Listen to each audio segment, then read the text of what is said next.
Right, guys, welcome to a new series. We are live on air with Chris. Chris, mate, welcome to the show. Hey man, it's good to be here. Thanks for having me.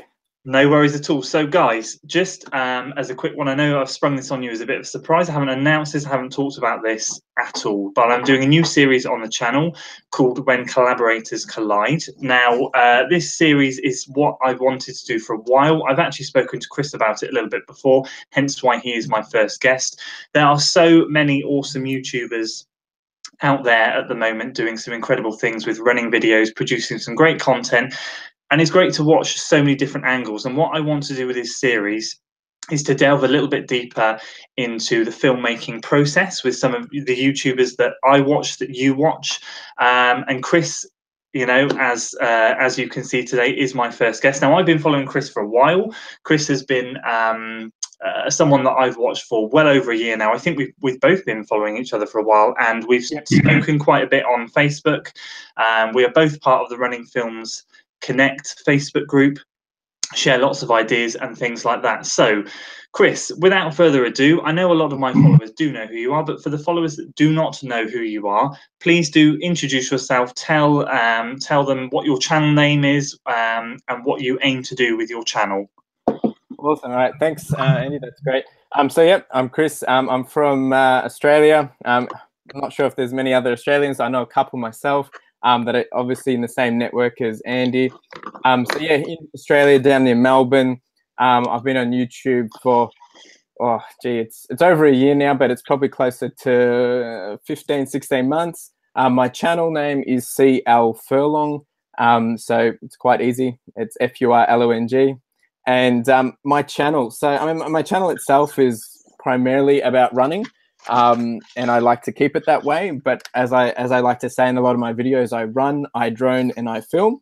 And I guess where I want to take my channel is, it's a very good question, Andy, on the spot. But look, I think I want to try and keep it in the same realms of running, but I want to explore that to, I guess, as many boundaries as possible. So like my recent series, Today We're Talking, you can talk about food, but it's still related to running, or you can talk about, your lifestyle, but it's still related to running. So I guess, bringing in the different perspectives, but keeping it, related to running.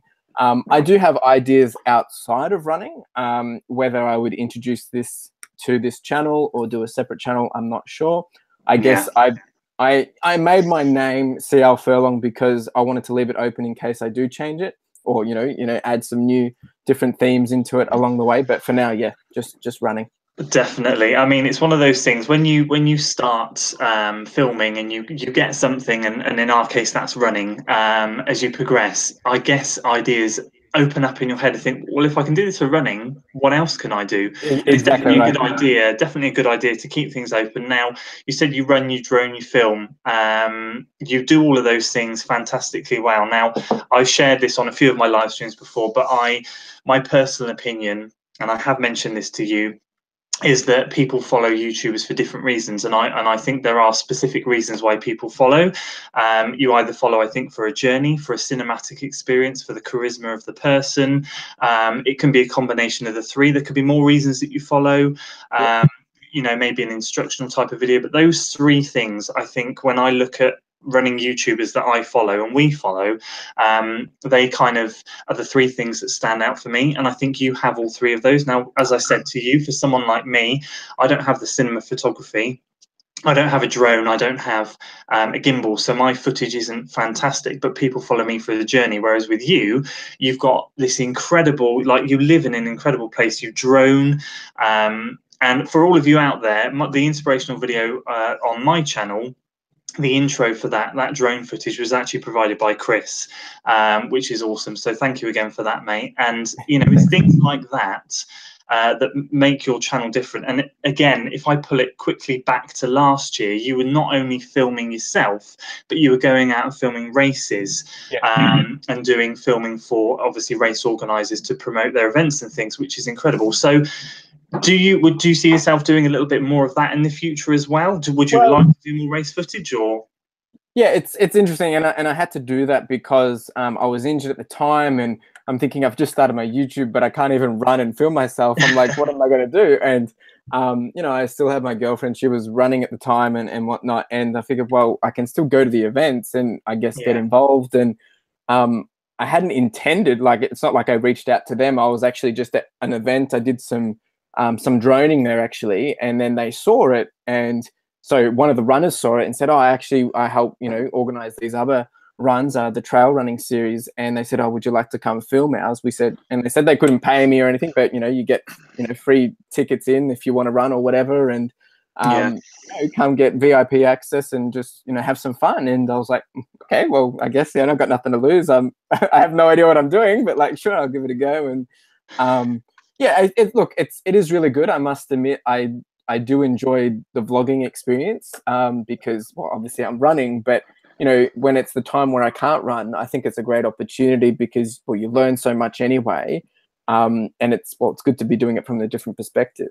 I was just going to say, it's like being on the other side of the fence, isn't it? When you can't run, it's nice to still be involved in running in some way, and to produce that for other runners. You know, everyone loves seeing themselves on camera at the end of the day, so you're going to be providing people with a fantastic sort of experience, aren't you? So that's awesome. So let's delve a little bit more into, for those of you that like to know, and whilst we're talking about this, guys, if you have any questions for Chris, post them in the chat. I am going to whiz back to the chat at the very end of this. Any questions you have specifically for Chris, we will ask him, or if you just want to say hi to Chris, that would be awesome as well. Go through your kit list. What kit do you have, and software, what do you use to produce your videos? So, you know, I know what, you know, you had a nice new toy about a month or two ago, but tell my viewers. Yeah. Okay. All right. So I'll start from the start. So I use GoPro. I recently just moved on to the Hero 6 from the Hero 4. So I skipped the Hero 5. But let me take it back. So when I run, I always run with my GoPro and just a little tripod. It's probably about it's probably only about this high, if you can see that. And the little tripod actually sticks out of it, so I can actually screw it and put it back in. And that's what I take all my shots with and all my films with. I also have a Canon 80D, which I do a lot of my more sit-down vlogs, or sometimes I'll take the camera with me if I'm actually at an event or whatnot. I also have my drone. At the current time, I have a Phantom 4 DJI. And if anyone has noticed, I haven't posted footage for a long time for my drone, and there is a reason for that.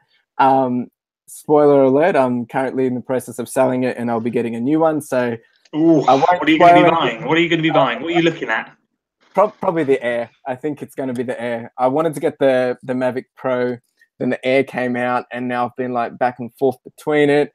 The Air looks incredible. It's so small. It's just literally like stuff it in your back pocket, take it out, go for it. I mean, it comes with this little bag, which I'm thinking I could actually somehow attach it to my running belt that I use, which is another piece of my gear.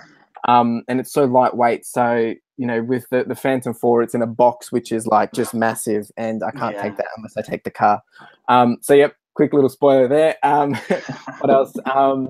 Yeah, I mean, the main gear I'm using is my Hero 6, and I every time I run, I do film with it. Like, I record it, even if I don't use the footage, because I've realized the more and more as I continue to do more and more videos, I go back and refer to different things, and it obviously gives me more opportunity. And it's also forcing me to think about some new series that I might do, which is just, you know, using some more raw footage rather than, you know, doing the, you know, post-production and going and telling a story, but, you know, just giving those real quick live updates. But once again, I'm sharing all my spoilers here. No, anyway. And in terms of software wise, I'm using, when I first started, I was using, it must have been, I was actually using the GoPro software. That was shocking, and that was on my Windows PC. And then I migrated to Mac, and I started with iMovie because it was free. And then I was able to get my hands on Final Cut Pro. I actually do also have Adobe Premiere, but I just haven't sat down and spent the time. I find Final Cut Pro with the Mac hardware is a lot more quicker. And I basically just use it for just basically to get through the videos just quicker. It's just, a lot easier. Yeah. Oh, that's super, mate. yeah, that's. I mean, there's small little things and other things I'm using, but yeah, that's the bulk of it. If anyone wants to see the actual gear I'm using in any of my YouTube videos, at the bottom of it, there's a list, and you can click on it and have a look. And yeah, Okay, yep, super, fantastic. No, that's awesome, mate. Um, from your perception, because obviously we have a perception from when we watch your channel, but from the beginning, from your very first video to now, yeah. how do you feel progression has been, and Uh, what's changed? Okay, let's rephrase that. What's changed in your filming style, and who's inspired those changes? yeah. Okay. Yeah, that's good. And I always say, it's always good to go back and reflect and just look back. Every so often I'll go back and look at, some of the first videos I did, that are on YouTube, but also some of the videos that I didn't post, just to, to remind me of how far I've come. And I Yeah, remember the journey from starting. When I first did my first video, I was deciding if I was going to use the GoPro head mount or the GoPro chest mount. And it was funny because before I was starting, I actually was looking up runners and that are filming and stuff. And I had seen your channel, and most of the time it was you just sitting down giving a recap afterwards. But I couldn't really find anything nichey to this, or to what I've found now. But so I tried all that, and it was way too blurry or too bouncy. Obviously, I wasn't using a gimbal. yeah, And then as I started to look around, I think it was probably your channel. And this was before before Tom reached out to us from Run Films Connect. But I just tried, doing the whole vlogging style with the camera in front of me so I could talk to it. And it was, I mean, originally I wasn't even talking. I was literally just filming myself. And then I used to chat to some of my friends at work or family, and, I tried to suss out what they were thinking. And then I realized, well, actually, why would someone want to watch me run? Like, especially if they're not a runner, right? So I yeah, had to try and put myself in their shoes, because I'm thinking, well, if I wasn't running, or like, why would I watch this if I was just some random? Like, it's yeah, pretty nothing exciting. And when I'm filming, the footage is amazing because behind me the beautiful sunrise or whatever, but the footage was never what it looked like. So then I realized I needed to change it. And at this time, I was probably starting to get more connected with the guys in Run Films Connect, with Tom, and there's a whole bunch of people. And that's probably when I started to, I'm trying to think what was the tipping point, but I guess I started to, rather than just take my GoPro and film at me, I started using the GoPole, which is the real long selfie stick. yeah, And then I actually probably started talking a bit more, just like, and it was just really brief, but I didn't like talking in front of the camera. So I guess the progression point was, once I gained enough confidence, I realized, well, then let's start chatting. And I actually think where I peaked the most was once I had my injury. It forced me to be more creative. So I had to, get in front of the camera and talk more than I was previously, when I was just, doing the running videos, and I had to be more creative. So it meant, well, because I'm not running, I don't have footage, so I have to make footage. So I guess I was forced into that, and and then I guess it's just kind of evolved. From inspiration perspective, if I'm not sure what people can see when they go to my channel, but on my right hand side, I've got a little section that shows all the channels that I've currently got tagged as, they're under tagged as Run Films Connect, but they're yeah, probably the ones that I always go to or refer to. So that's Flow No Trail, that's Tommy T, Run Frederick Run. I've got Travel Runner, I've got the Husky Runner, and I've got yourself.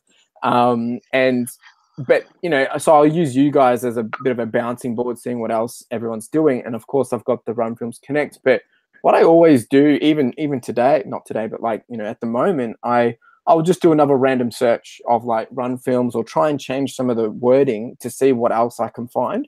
yes, yeah, Because you'll find like a real random, real nitpicky niche that someone else is doing, and that you might be able to incorporate in a different way. But I think the Flow No Trail was probably one that was really pushed up the different perspectives, the different angles. But yeah, I think a lot of us now do a lot of the angles, maybe not like Flow and Nord, but there's always they blow my mind with their channel. They're something else. They really are. But I think basically what I've done is that every time I run now, especially this year, and probably it was probably since I started running again after my injury, is every time I run, I want to try and get a different, unique perspective, a different, unique shot.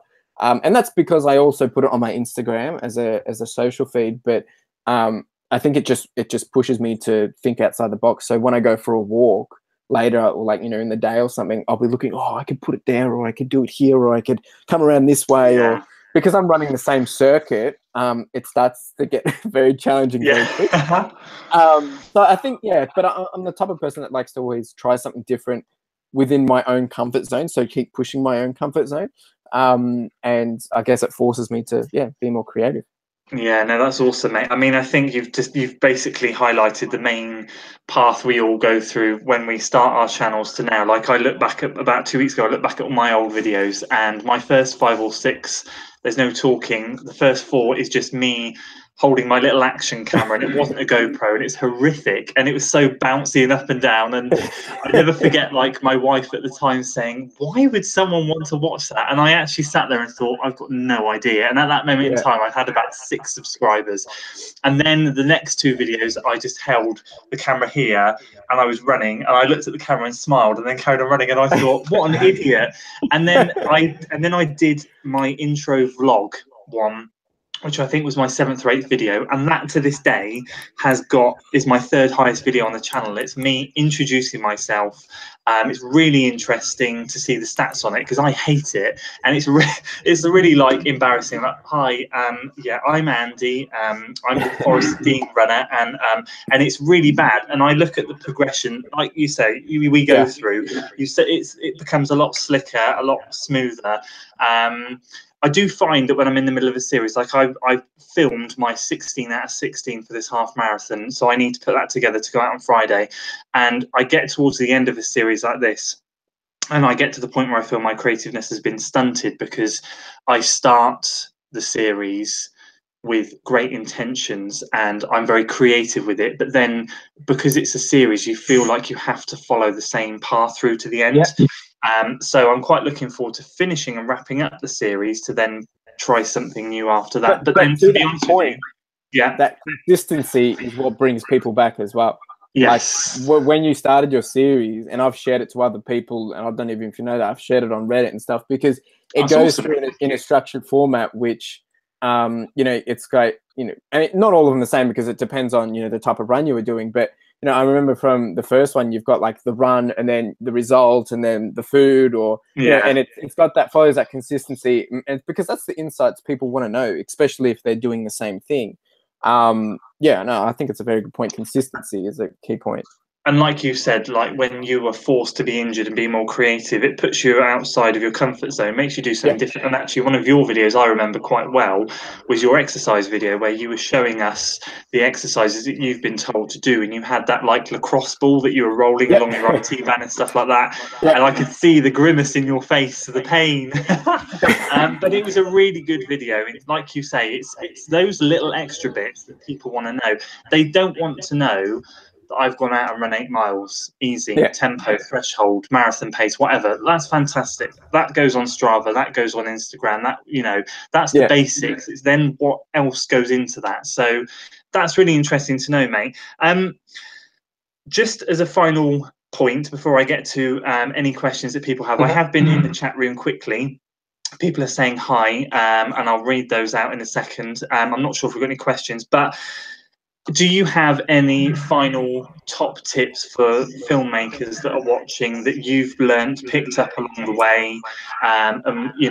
They're not quite top secret. You're happy to share them? No, I think there's a couple of things, and it's the one, it's the consistency, and just keep doing it. Pick whatever it is that you enjoy, and stick to it. And to follow on from that is, I've found that the videos which I stress about the most, which it's not going to be good, but I need to get it out because I want to have a weekly video, they usually turn out to be the ones that get the most reaction, the best reaction, or the most views, or whatever. Now, I don't know why. Now, I put a lot of effort into my videos in terms of, like, I might do 6 cuts of it. Like, I render it, I re-watch it, and then I realize, it's not good enough, so I'll quickly edit it and re-render it. But, at the end of the day, I'm like, okay, this is as good as I can get it. That's time limit. I've got to put it up, and you just got to go with it. And that then leads into the confidence point. So keeping the consistency, and then just, trusting your gut, just going with it, believing in the system. And then, with that, I guess that gives that little bit more extra confidence. And then you need to leverage that confidence, and then you go out and do it a bit more next time, and a bit more again. And I think that's what I followed, is each time I try to add something a bit different or something a bit new, or push myself a bit more. And I think, well, that's the only way you're going to find growth. Yeah, that's my tip. So just keep at it. You inspired me last year with that squeaky bum moment, sweaty palms, whatever you want to call it. Do you remember? You said, I'm going to do something, and you travelled, didn't you? So that was awesome. Yep. And I thought to myself, I've rested on my laurels this year in terms of races I've done. They've all been in my comfort zone. I went and booked a race that was effectively climbing mountains. It was something completely different to what I'd normally do over in the Brecon Beacons in Wales. Had an awesome time, and I got back and I thought I wouldn't have done that if you hadn't have said we all need a sweaty palm moment. And I can't thank you enough, but that's now in here. So I know this year I've got to do something that's bigger and better. So I'm already looking at trail marathons, because that was a trail half marathon I did last year. So just pushing, taking that next step, potentially an ultra, just taking yourself outside the comfort zone. It's all well and good me running half marathons over and over again to try and get a quicker time. That's fantastic, and ultimately a goal that I want to get to. But at the same time, I need that box to be ticked. I really enjoy that side of things. So, mate, that's awesome. Right. Thank you so much. I'm going to nip into the chat room now. I'm going to fire some questions at you, because there are. Now, guys, if you're watching, this is the first time I'm doing this whole screen sharing type thing. If you lose me, and Chris, you can tell me, I've clicked away from it now. So can you still see me? Yeah, you're still there. You're still there. Awesome, mate. Right. Okay. Who have we got in? So Jeffrey says hi. Trail Running Wales says hi. Says, thanks for the tip about Run Films Connect. I'm still new to this, so the little things that will really help. That's wicked. Rich from Bays 187 says hello. A runner's ramble. Morning, been looking forward to this chat. Awesome. Chris, I have a GoPro Hero 4, says Bays. Okay, question for you, mate. Okay. From Bays 187, how now you've got the 6, how much does the image stabilization make a difference? Oh, the stabilization is it's mint, and there is a video. It's probably what are we looking? It's about, if you look at my latest videos, it's a month old, and it's called it's called Running with the GoPro Hero 6. If you check that out, it does show you the stabilization. I've noticed it's just crazy, more incredible, especially using the 4 for a good year, and then just looking at the 6, you pick it up straight away. You do obviously have to turn it on, like. If you don't turn it on, it's just the same as the 4. But yeah, you turn it on and you're thinking, oh, is it going to be all fuzzy and blurry? But no, it's actually quite clear. It's really good. That's awesome, mate. Question from a runner's ramble. I'm tempted to look at getting a drone. Are they fairly easy to use? As in, if you pulled it out of the box, how long is it going to take you to master being able to fly one of those things? I've only used DJI, so I can only speak for them. But I found it's very quite easy. I think sometimes, especially now, there's always a lot of firmware and firmware upgrades. So you do that first, and then it sets you up, because you don't want to go out and just, because you could probably just literally take it out, make sure the battery's charged, and go fly. But then you might find, you need the latest firmware. So you always check your firmware first. But in terms of that, they're probably too easy to fly, which is a bit scary, because they're easy to fly in the sense that, it's literally just you press the button. You press a button, and then you just follow the controller, and it's good to go. But they're so super sensitive, and I mean they go up to 75 kilometers an hour. So the ones I've been using, and they're just anyone can go in and just buy one. So they're quite easy accessed, and then obviously quite easy to use. But I find maybe some people aren't as good, but everyone's different. But yeah, I mean. Yeah, it depends, because if you're not used to using, both hands on a joystick with just your thumbsticks, it could be a bit of a challenge, because you're doing up on your right and down on your, up on your left and down on your right, and then you're doing the different, the back. I don't know how to explain it, but that sounds confusing. But to me, it's just like, that makes sense, and you just go with it. But no, I think they're quite easy. Awesome. Yeah. See, we have strict laws around here, and the Forestry Commission that owns the land around here in the forest have a complete blanket ban on drones unless you get permission to use it. So, you know, if you're in an area where you can use it, and I know again laws in the UK in particular, you've got to be 50 meters away from a main road at least if you don't have a license. And it's there's all sorts of 30 meters things. here. Yeah, it's getting tougher. It really is. But it's surprisingly, it's still so easy to just go buy one. I mean, they're expensive, but like, yeah. Right. Question from Here We Are Running. Hi, Chris. Your GoPro Hero 6 footage looks so stable, so much so that I went and ordered one. Oh, It's hopefully nice. arriving in the post today. Did you have to do much with the settings? To be honest, from memory, I don't think so. I think the main thing, and I still actually need to tweak them a bit because it's coming out a bit too smooth. But I think the main thing is just managing your ISOs and setting it to that. Keep the color to GoPro, and obviously turn stabilization on. I will say with the stabilization, you have to keep the maximum you can do stabilization on is 2.4K at 60 frames per second, even though you can do 120 at 2.4K, Right. and you can't use the stabilization on 4K. Okay, no, that makes sense. Now, interestingly, trail running Wales put for my GoPro only a 5, which is what I've got. I film at 2.7, 60 frames per second at linear angle, and I edit at 1080p at 30 frames a second, so it gives a nice film look. And that's exactly the settings that I use, and Jeffrey has put the same settings for him. So. This is kind of another question outside of running from a runner's ramble. Well, it can be running related, but he's put, who is your biggest YouTube inspiration? I know we've talked about inspirational people for you using now, but do you have one specific person, maybe outside of running, that we haven't talked about that's inspirational for you? Because there is a lot, but probably, I mean, I'm going to be maybe a bit of a cliche, but Casey Neistat, and yeah, he's fantastic, mate. You if can't I'm look past him. If I'm looking across the whole, it's definitely him. But no, I mean, look, I watch a lot of YouTube channels, and I do use a lot of the different YouTube channels outside of running related content to help me create new content. All right, just whether it's the vlogging and even talking and interacting. But no, I'll just go with that. Yeah. All right, super, mate. Trail running Wales. Again, I'm not sure you'll be able to answer this because we kind of touched on it earlier. What are your goals for your channel long term? Is it going to be to keep progressing with the running, looking at maybe doing longer films, or are you going to maybe look at expanding outside of running? Have you got anything in mind, or are you just going to keep doing what you're doing for now? Actually, it's probably all three of those things that you've just said.